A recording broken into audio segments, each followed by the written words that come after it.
So our little girl, we had chosen to go to a public hospital and we had a lot of trauma that went with that birth. So we were really conscious that when we fell pregnant with our second child that we wanted to make a difference and change our experience. I had heard lots of good things about maternity here. A lot of people said that it was beautiful midwives and really caring. They were just so fantastic here. They really were supportive, really took on board everything that we needed. And that was during the pregnancy to the day that he arrived and beyond that actually.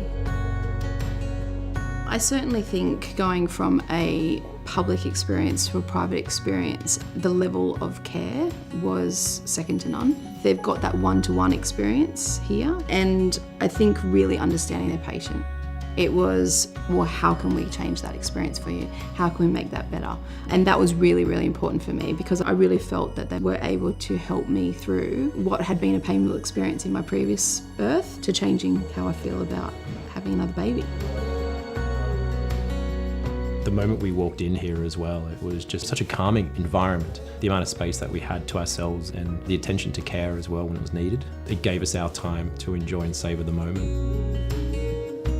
I think it's great for women that they can actually stay here for 5 days. I think that's really important for healing, for bonding as well, and you can ask the questions why you're here.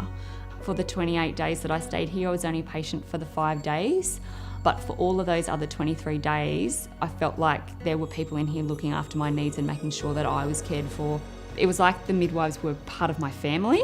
They really took the personal care to another level. They really wanted to understand, what our wishes were, particularly for our birthing preferences.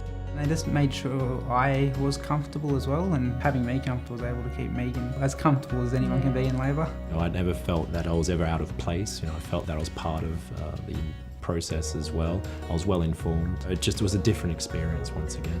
The overarching feeling we got from the 2 midwives that were there in labour with us was that no matter what, everything was going to be okay. Whether it ended up as a natural birth, it was going to be okay, or if it was a caesarean section, then at the end of the day they were just there to keep me calm, keep the baby calm, keep Dean calm, and give us the safest, happiest outcome. They just really made sure that I was comfortable and taking away that fear. So it was just reassuring that they were there to support us. They treated us like a family. It wasn't just me here to give birth. It was us 3 here to sink into a new life as a family. Knowing that your caregivers are actually going to support you through every step that you need is so important. And I think there'll be other families that are out there who would need to have that reassurance and are looking for that birthing journey. And if they're looking for a hospital that actually cares and wants to be supportive of what they want to achieve, then I definitely think Gosford Private will be able to do that.